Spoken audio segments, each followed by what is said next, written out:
There was a Spanish traveler who crossed the entire width of South America. And on the way, yes, he reported seeing huge cities.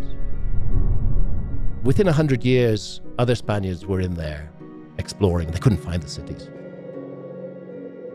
I think that we are dealing with a lost civilization that was shamanistic in its basis.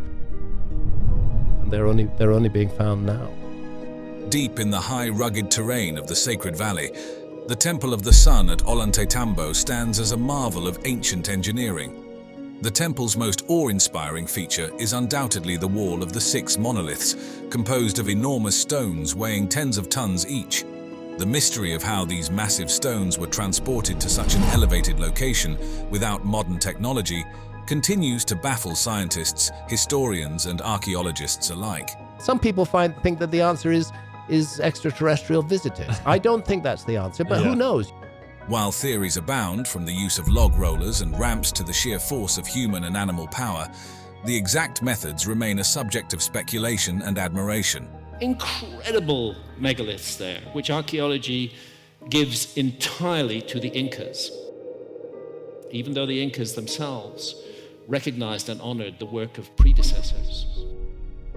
The discovery of the Temple of the Sun in Ollantaytambo within the Sacred Valley is a proof to the blend of local wisdom and global scholarly interest that has illuminated many Incan sites to the world.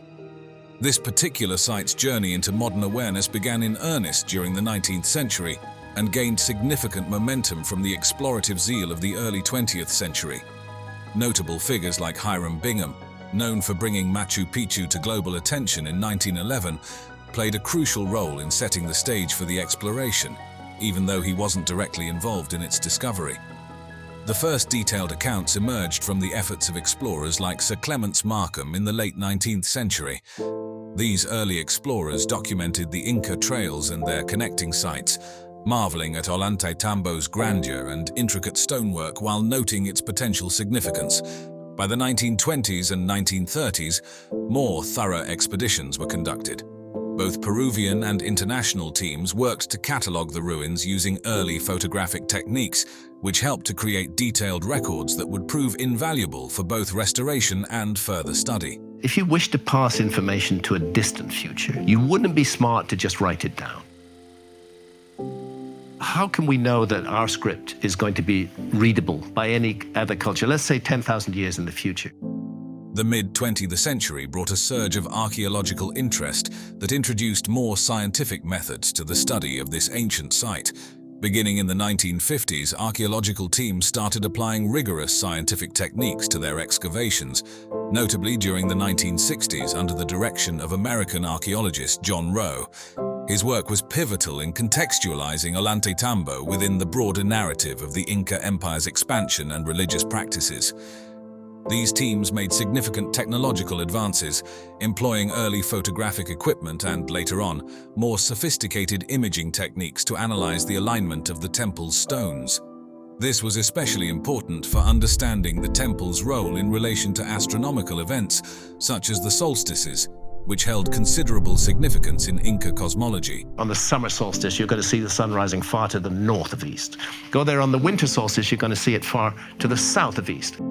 The local Quechua communities also played an essential role in the rediscovery and understanding of the Temple of the Sun. Their oral histories and legends, passed down through generations, spoke of the temple's celestial alignments and its role in Inca rituals. These stories often provided the missing links in understanding the site's function, highlighting the significance of specific stone placements and their relationship to Inca astrology. On many occasions, local stories guided archaeologists to specific parts of the site that had been overlooked or misunderstood. For instance, the legend of the Path of the Sun helped researchers identify and understand the importance of certain architectural lines that align with the sun during the winter solstice, further enriching our understanding of this magnificent site. That advanced civilization emerged out of shamanism itself. Shamans are very observant of the cosmos and of what is going on. Continuing our exploration of Ollantaytambo's fascinating features, let's delve into the marvel of the Wall of the 6 Monoliths. This structure is a stunning testament to Inca engineering and architectural skill, comprising 6 massive stones each carved with incredible precision. The craftsmanship is so meticulous that the joints between the stones are practically invisible, often said to be so tight that not even a piece of paper can slide through.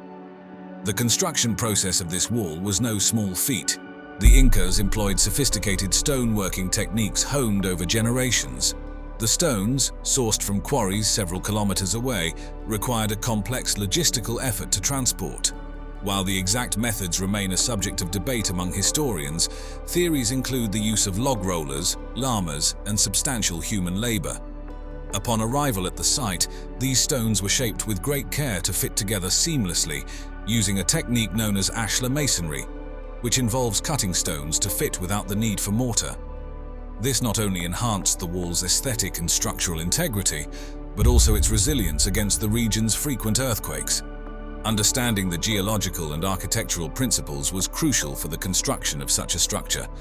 The Inca builders meticulously selected types of stone for their durability and resistance to weathering. The strategic alignment and interlocking of the stones added to the wall's stability, effectively distributing seismic forces across the structure rather than concentrating them at any single point. Adding to the mystique of the Temple of the Sun is its status as an unfinished monument. The construction was abruptly halted, marked by a chaotic scene where tools and materials were left scattered around the site. Large, partially carved stone blocks still lie around the site, painting a vivid picture of a sudden and dramatic cessation of work.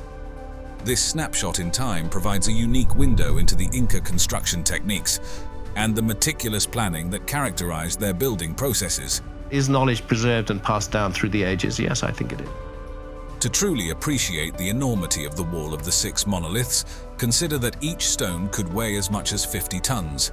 This scale is comparable to the weight of 10 large African elephants or about 35 compact cars. Such comparisons not only highlight the ingenuity of the Inca builders, but also help us grasp the sheer scale of their architectural achievements. While exploring the impressive architectural feats of the Incas, another fascinating element at Ollantaytambo is the water mirrors near the Temple of the Sun.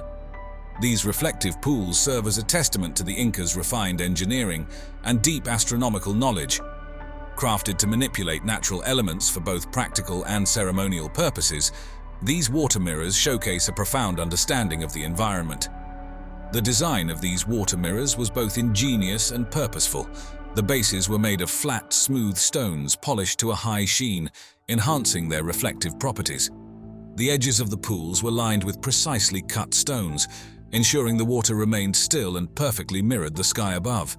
The primary function of these mirrors was to observe and track celestial bodies, aiding the Incas in determining critical agricultural and calendrical periods. Such observations were vital for the timing of crop plantings and harvests, as well as for setting the dates of various religious festivals and ceremonies. The Incas demonstrated advanced hydraulic skills in constructing these water mirrors. They expertly channeled water from nearby rivers or springs through a complex system of aqueducts, ensuring a continuous flow into the mirrors throughout the year. This capability highlights their profound mastery of water management, which was essential for the functionality of the mirrors. The importance of these water mirrors came to light again in the late 20th century when they were rediscovered during a detailed archaeological survey. Covered by overgrowth and filled with debris for centuries, the mirrors were largely forgotten until the 1990s.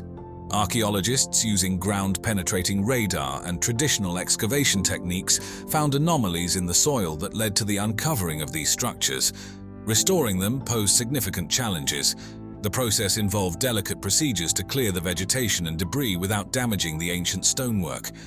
Specialists in stone conservation were tasked with repairing cracks and replacing missing stones, using materials and techniques that matched the original Incan craftsmanship.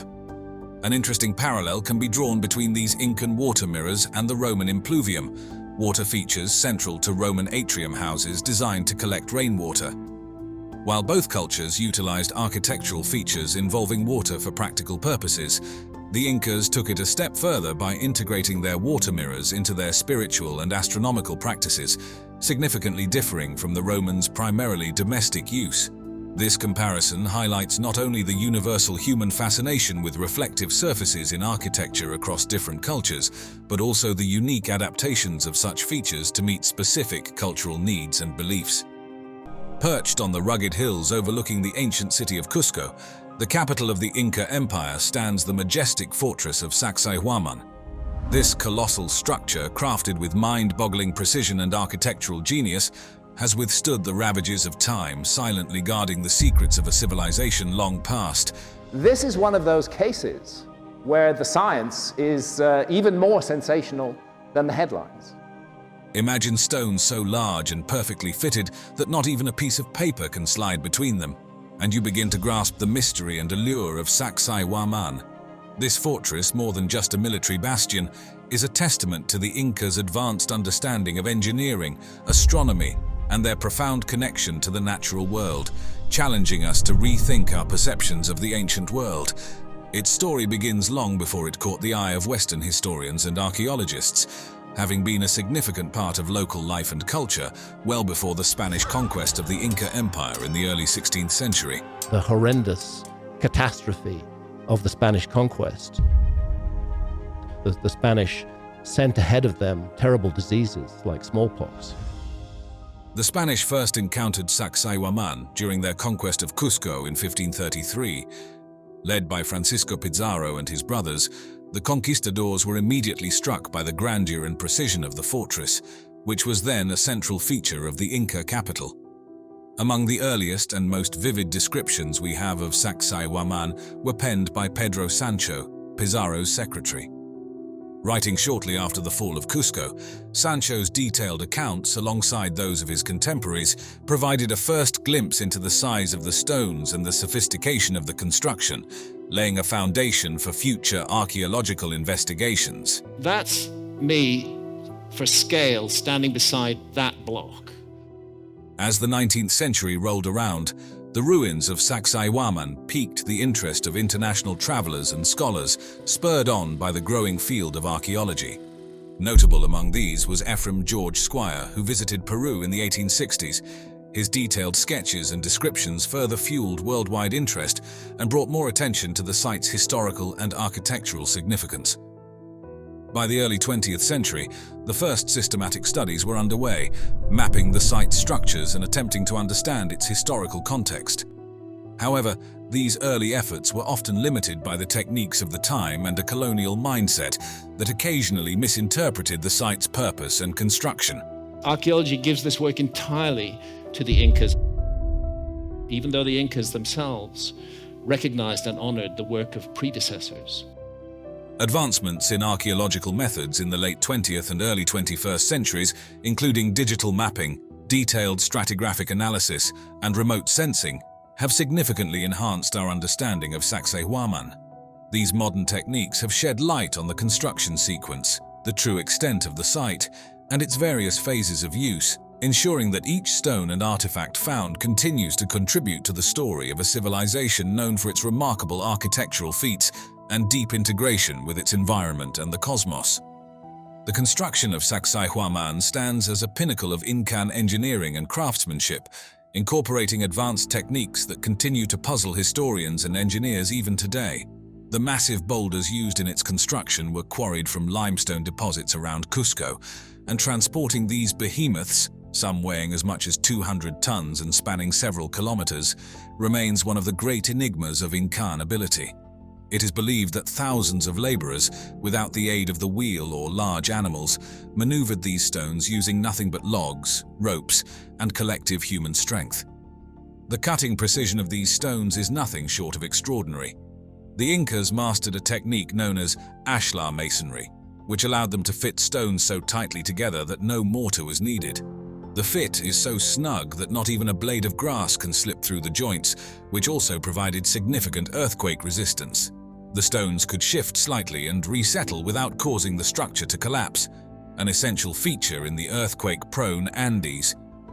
Moreover, the architectural layout of the walls, composed of gigantic stones in a zigzag pattern, forms three parallel lines that merge into a formidable barrier. This design served not only as a strategic military defense, but also held symbolic meanings, perhaps representing the teeth of a puma, with Cusco itself theorized to be laid out in the shape of this sacred animal when viewed from above. Expanding beyond its visible structure, the layout of Saksaywaman is deeply complex and extends into both ceremonial and strategic realms. The zigzag walls, stretching over 600 meters, seem to echo the jagged peaks of the Andes themselves, blending the natural landscape into its sacred architecture.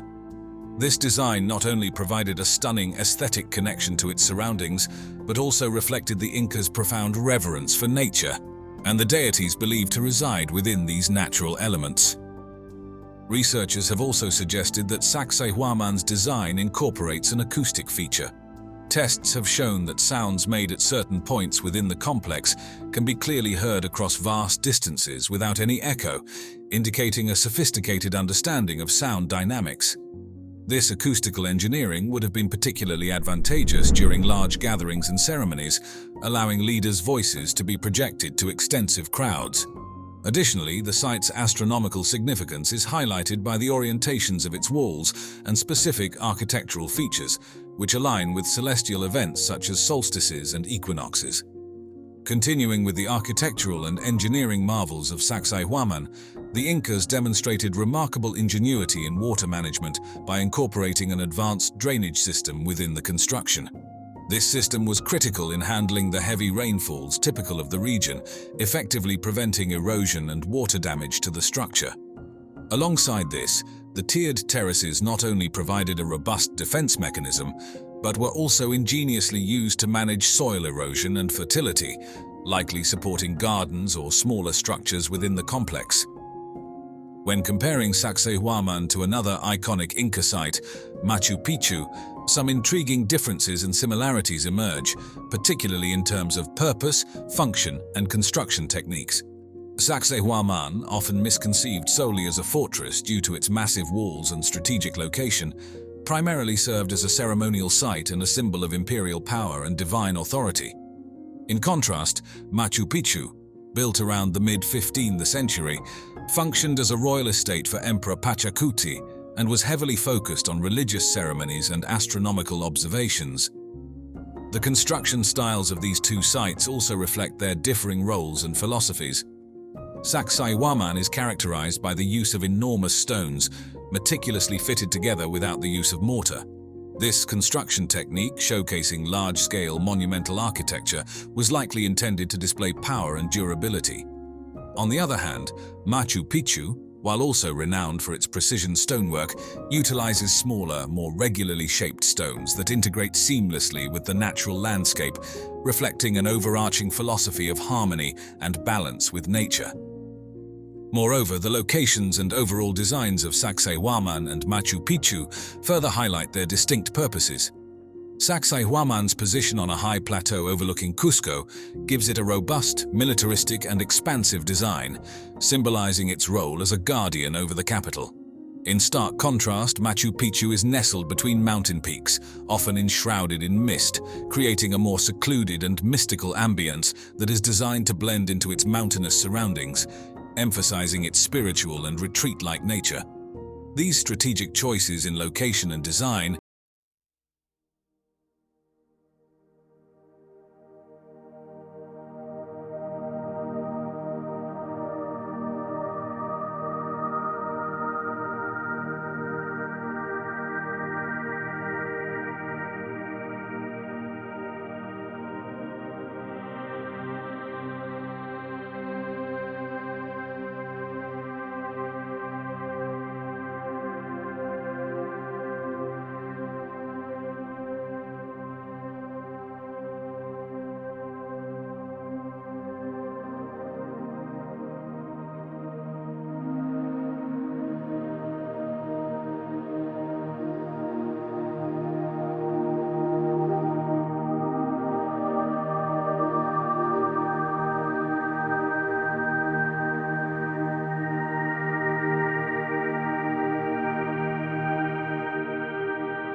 their astronomical alignment is striking.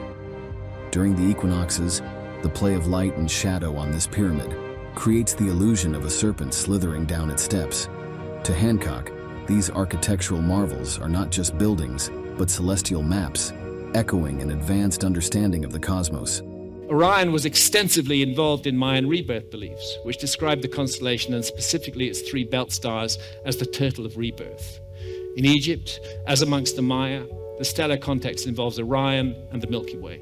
The Maya's awareness of the ecliptic, the path followed by the sun, moon, and planets across the sky, further fuels Hancock's theories.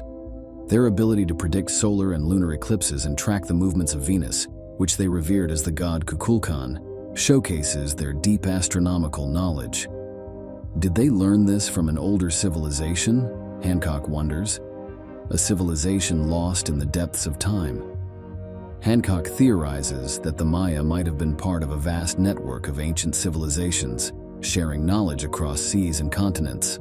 This global maritime culture, as he envisages, could have been a conduit for transferring advanced astronomical and architectural knowledge to the Maya.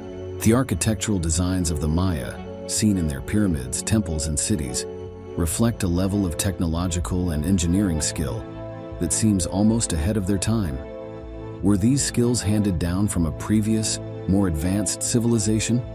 The mathematical systems of the Maya, including their use of zero, a concept rare in the ancient world, were integral to their astronomical calculations.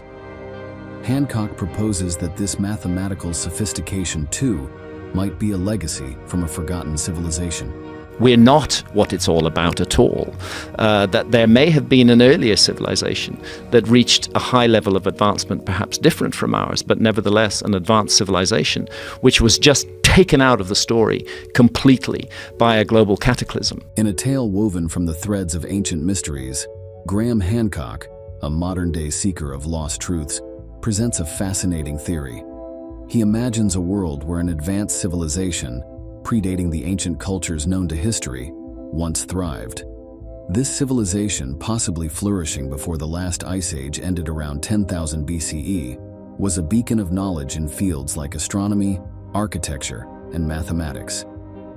Hancock's story tells of a society whose influence stretched far beyond its own time and space, touching various corners of the ancient world, including the enigmatic Maya civilization.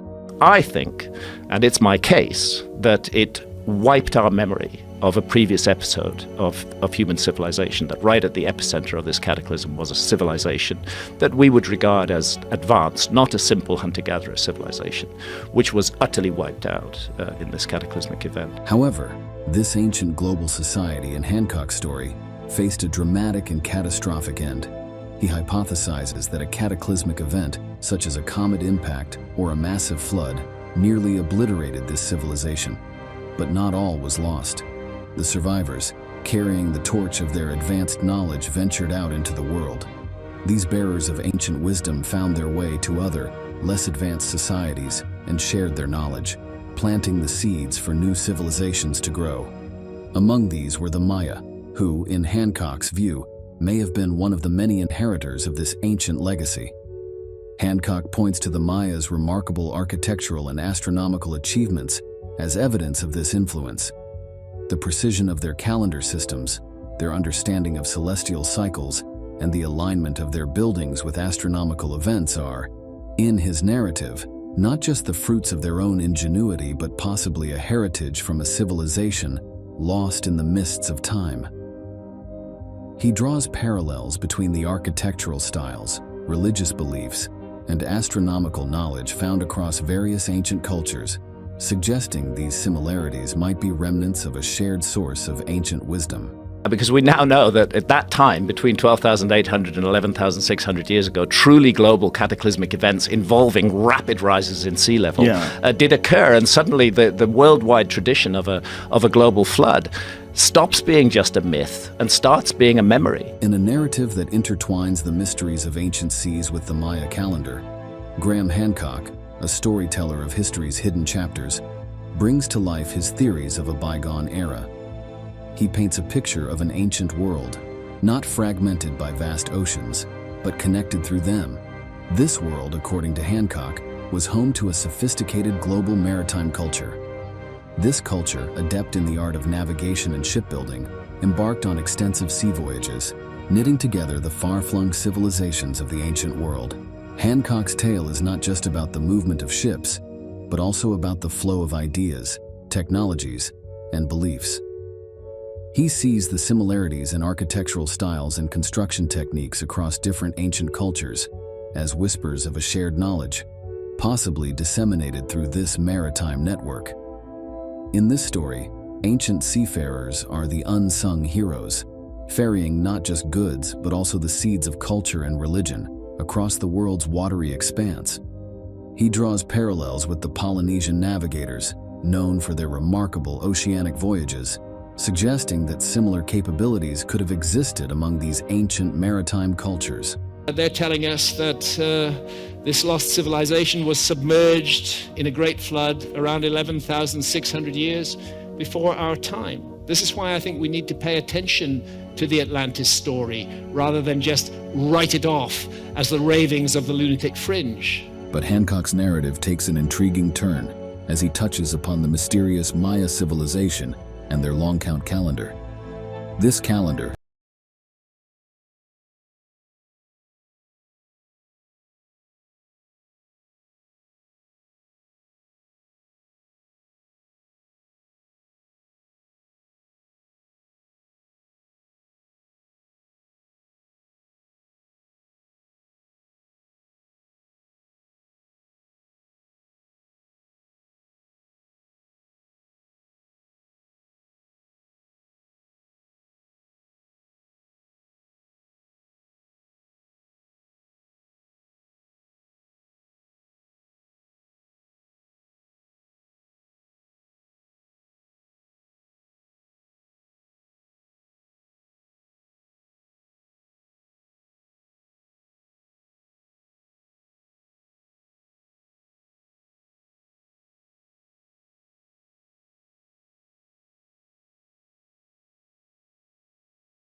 The Barabar caves, discovered in the early 19th century, are believed to be the oldest surviving examples of rock-cut architecture in India, dating back to the 3rd century BC. They were commissioned by Ashoka the Great, the Mauryan emperor who famously converted to Buddhism after the bloody Kalinga War. These caves were meant to serve as retreats for monks and ascetics seeking spiritual enlightenment. What is immediately striking about the Barabar caves is the sheer precision and polish of their construction. The walls and ceilings are so smooth, they seem almost mirrored. The interiors are devoid of any ornamentation, emphasizing their austere and contemplative purpose. Even today, after more than 2 millennia, the echo of a whisper reverberates through these chambers, creating an ethereal atmosphere. The most iconic of the Barabar caves is the Lomas Rishi cave, distinguished by its unique horseshoe-shaped entrance, reminiscent of the Chaitya halls of later Buddhist architecture. The interior is a single spacious chamber with a vaulted ceiling, culminating in a stupa-like projection at the far end. The acoustics within the Lomas Rishi cave are extraordinary, creating a sense of otherworldly resonance that amplifies even the slightest sound. But how were these caves built? The technology available at the time was rudimentary, consisting mainly of iron chisels and hammers. Carving into the hard granite would have been an arduous and time-consuming task. Yet, the sheer scale and precision of the Barabar caves suggest a level of mastery that seems almost impossible for the time. Some scholars theorize that the Mauryans might have employed advanced techniques, perhaps even using fire to weaken the rock before chiseling. Others speculate that they might have had access to specialized tools or knowledge that has since been lost. The mystery of their construction only adds to the allure of the Barabar caves. The Barabar caves are not just architectural marvels, they are also repositories of history. Inscriptions found within the caves provide valuable insights into the Mauryan era, including Ashoka's edicts promoting peace and non-violence. These inscriptions show Ashoka's profound transformation from a ruthless conqueror to a benevolent ruler, a transformation that reverberated throughout the Indian subcontinent. But the Barabar caves also raise intriguing questions. Why did Ashoka choose this particular location? Was it for its strategic importance, its natural beauty, or its spiritual significance? The story of the Barabar caves is far from over. These ancient marvels hold more than just questions of technique and purpose. As we dig deeper into the mystery, we find that the caves are connected to a broader network of ancient secrets, some hiding in plain sight, others concealed beneath the surface of history. The Barabar caves, it seems, are just the beginning. Let's turn our attention to the staggering amount of stone that was removed to create these caves. Carving out even one of these chambers would have required moving hundreds of tons of solid granite. While this might seem difficult enough today, with cranes and modern machinery, imagine doing it over 2,000 years ago with only basic tools. Experts estimate that the volume of rock removed from the Barabar and Nagarjuna caves combined is equivalent to the construction of an entire modern skyscraper. The caves aren't just hollow spaces, they are carefully engineered cavities with perfectly smooth walls and astonishing acoustic properties. This raises the question, were these caves intended for something far more complex than simple meditation? If we step outside the narrow confines of traditional archaeology, a number of unconventional theories begin to emerge. One of the most compelling is the possibility that these caves were not simply religious sanctuaries, but sites for ancient experiments with sound and resonance.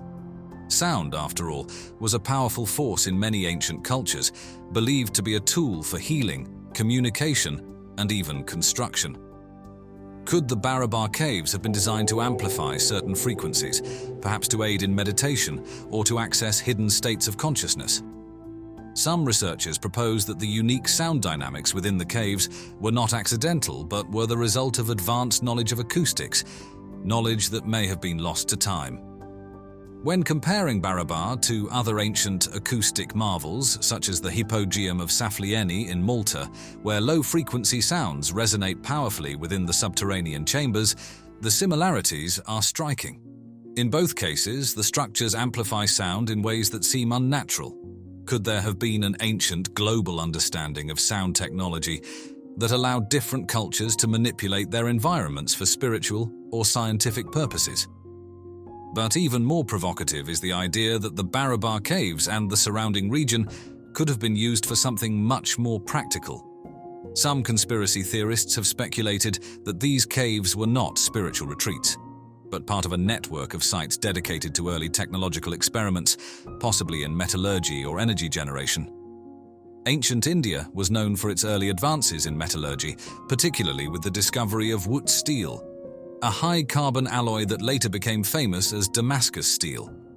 Could it be that the Barabar region, rich in iron ore, served as a hidden laboratory where ancient metallurgists conducted experiments in the production of alloys, harnessing the natural acoustic properties of the caves for unknown purposes? There's also the curious question of why the Ajivikas, a relatively obscure religious group, would commission such monumental works. Ajivikas were known for their strict ascetic practices, rejecting material wealth and worldly possessions. So why would they need such massive, intricately designed caves? Could it be that the caves had a dual purpose, both spiritual and scientific? Some researchers have suggested that the caves may have served as a place where spiritual leaders and early scientists exchanged ideas, blurring the line between religious meditation and scientific experimentation. This theory gains traction when we look at other caves and rock-cut structures in the region, like the Udayagiri and Khandagiri caves in Odisha, carved around the same time as Barabar. While Udayagiri and Khandagiri served more as monastic retreats for Jain monks, the designs are remarkably intricate, featuring tiered halls and passageways that hint at more than just religious devotion. Could these sites have been part of a larger network of spiritual and scientific centers stretching across ancient India? There is a growing belief that these cave complexes were not isolated projects, but rather the work of a sophisticated civilization with knowledge that extended beyond the spiritual into fields like geometry, engineering, and metallurgy. Looking westward, comparisons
architects' advanced engineering skills and their capacity for organizing large-scale construction projects. This pyramid, along with other structures at the site, was aligned with celestial bodies, hinting at the Olmec's sophisticated understanding of astronomy and suggesting its role as a ceremonial and cultural hub. The systematic excavation efforts at La Venta brought to light not only architectural innovations but also a wealth of artifacts, including the iconic colossal heads carved from basalt, believed to represent rulers or significant figures within Olmec society. Similarly, altars adorned with intricate carvings provided glimpses into the civilization's mythology and rituals. La Venta also revealed complex burial sites and offerings, including serpentine mosaic pavements, which offered insights into the civilization's funerary practices and religious beliefs. These findings have been instrumental in piecing together the social structure, religious practices, and artistic achievements of the Olmec civilization, significantly influencing the study of Mesoamerican archaeology. However, the preservation of La Venta faces challenges due to the tropical climate and human factors, underscoring the importance of ongoing research and conservation efforts. The exploration of La Venta in the 1950s was a watershed moment in understanding the depth and complexity of the Olmec civilization, providing a foundation for future studies and ensuring the legacy of this pivotal culture in Mesoamerican history remains appreciated and preserved.